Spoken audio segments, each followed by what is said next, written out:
Welcome সবাইকে classmate 24 YouTube চ্যানেলে। আজকের আলোচ্য বিষয় the green house effect by Carl Dennis, exercise based question answer. Class 12-এর সেমিস্টার 4-এর স্টুডেন্টদের ক্ষেত্রে এই সিরিজে থাকছে প্রত্যেকটি টেক্সটের ওপরে এক্সারসাইজ বেসড এবং এক্সারসাইজের বাইরেও বিশেষ গুরুত্বপূর্ণ সমস্ত শর্ট কোয়েশ্চেন্স আনসার নিয়ে ডিসকাশন। আশা করি ক্লাস 12-এর স্টুডেন্টরা যারা 4th সেম দিতে চলেছ তাদের জন্য এই সিরিজের এই সমস্ত ক্লাসগুলি খুবই হেল্পফুল হবে, তাই কেউ মিস করবে না। প্রথম থেকে ক্লাসগুলো অবশ্যই সবাই শেষ পর্যন্ত ফলো করবে। পাশাপাশি এই চ্যানেলে তোমরা প্রত্যেকটি টপিকের ওপরে ইন ডিটেইল ডিসকাশন সহ লাইন বাই লাইন এক্সপ্লেনেশন সহ ক্লাস পেয়ে যাবে, যেগুলো আশা করি তোমাদের আগামী পরীক্ষার প্রস্তুতিতে ভীষণই হেল্পফুল হবে। তো দেখো, আজকের ক্লাসে আমরা আলোচনা করব তোমাদের সিলেবাসের অন্তর্গত যে বিখ্যাত poem the green house effect থেকে এক্সারসাইজে যে সমস্ত কোয়েশ্চেনগুলি মেনশন করা আছে সেগুলি নিয়ে। এই সমস্ত কোয়েশ্চেন্সগুলো আমি ইন ডিটেইল অ্যান্সার সহ ডিসকাস করে দিচ্ছি। তোমরা চাইলে এই সমস্ত নোটসের জন্য যোগাযোগ করতে পারো।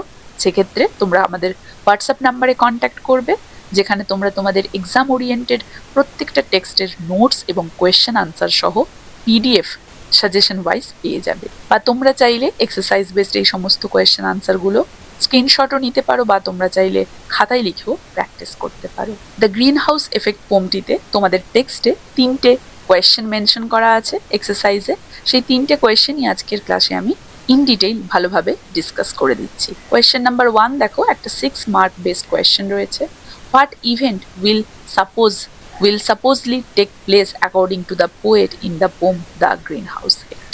কি বলা হয়েছে যে গ্রিন হাউস ইফেক্ট কবিতায় ভবিষ্যতে কি কি ঘটনা ঘটবে বলা হয়েছে। তো এর অ্যান্সার হিসেবে আমি একটা লং অ্যান্সার তৈরি করেছি। আশা করি অ্যান্সারটি সবারই আগামী পরীক্ষার প্রস্তুতিতে হেল্পফুল হবে। কি বলা হয়েছে? In the poem the green house effect, the poet warns about the dangerous consequences of global warming caused by human activities. According to the poet, the excessive greenhouse gases will trap heat in the Earth's atmosphere, leading to severe environmental changes. Greenhouse effect কবিতায় কবি মানুষের করা সেই পরিবেশ দূষণের ভয়াবহ ফল সম্পর্কে সচেতন করেছেন বা সতর্ক করেছেন। মানুষের নানা কাজের ফলে বায়ুমণ্ডলে গ্রিনহাউস গ্যাস বেড়ে যাচ্ছে এবং পৃথিবীর তাপমাত্রাও বৃদ্ধি পেয়ে যাচ্ছে। এর ফলে মেরু অঞ্চলের বরফ গলে যাবে এবং সমুদ্রের জলস্তরও বেড়ে যাবে। এই যে বলা হয়েছে, as a result polar ice caps will melt এবং causing sea levels to rise. Many coastal areas and low-lying lands will be flooded. The normal balance of seasons will be disturbed, leading to extreme weather conditions such as intense heat, droughts, and floods. Natural disaster will become more frequent, and the earth may become less suitable for human life. Thus, the poet presents a frightening picture of the future to make people aware of the seriousness of environmental destruction. বলা হয়েছে ঋতুচক্রের স্বাভাবিকতা নষ্ট হবে, অতিরিক্ত গরম, বন্যা ও খরার মতো চরম অবস্থা দেখা দেবে। মানে বরফ গলে গেলে সমুদ্রের জলস্তর বেড়ে যাবে, অনেক নিচু এবং উপকূলবর্তী এলাকাগুলো জলে ডুবে যাবে, ফলে ঋতুচক্রের স্বাভাবিকতা নষ্ট হবে, গরম বেড়ে যাবে, বন্যা খরার মতো চরম অবস্থা দেখা দেবে, প্রাকৃতিক বিপর্যয় বাড়বে, পৃথিবী ধীরে ধীরে মানুষের বসবাসের অনুপযোগী হয়ে উঠবে। এবং এই ভয়ঙ্কর ভবিষ্যৎ দেখিয়েই কিন্তু কবি মানুষদেরকে সচেতন করেছেন এই কবিতাতে। এটাই আমরা দেখতে পেয়েছি, তাই তো? আশা করি বুঝতে পেরেছো সবাই প্রথম কোয়েশ্চেনটি এবং তার উত্তরটা। নেক্সট দেখো, একটা 2 মার্ক বেসড কোয়েশ্চেন দেওয়া রয়েছে। কি, what does the poet mean by the word let them have their little time in the sun? কবি এই লাইনটাতে কি বোঝাতে চেয়েছে?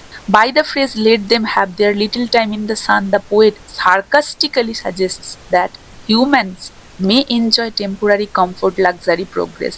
However, this enjoyment is short-lived as it comes at the cost of long-term environmental damage. The poet implies that human happiness will not last once nature begins to take root. তাহলে এই লাইনের মাধ্যমে কবি ব্যঙ্গ করে বলেছেন যে মানুষ অল্প সময়ের জন্য আরাম এবং সুখ ভোগ করতে পারে, কিন্তু এই সুখ স্থায়ী হয় না, কারণ প্রকৃতিকে ধ্বংস করার ফল একদিন মানুষকে ভোগ করতেই হবে। অর্থাৎ মানুষের সুখ খুবই যে অল্প সময়ের জন্য, সেটাই এখানে বর্ণনা করা হয়েছে।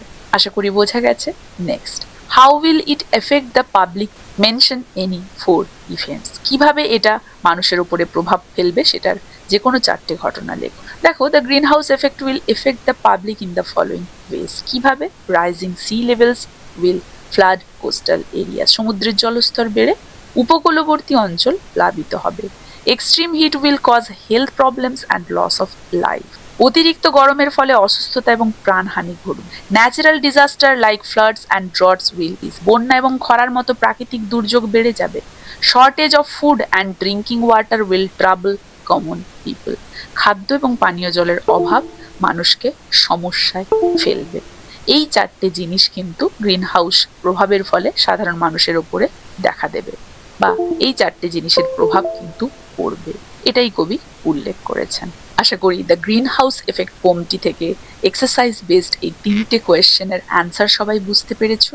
কারো কোথাও অসুবিধে নেই? কার কেমন লাগলো জানাবে, ভালো লাগলে অবশ্যই একটা লাইক ও শেয়ার করে দেবে। এই ক্লাসটা তাহলে এখানেই শেষ করছি, দেখা হচ্ছে এর পরবর্তী ক্লাসে গ্রিন হাউস এফেক্ট থেকে গুরুত্বপূর্ণ সমস্ত শর্ট অ্যান্সার টাইপ কোয়েশ্চেন্স নিয়ে।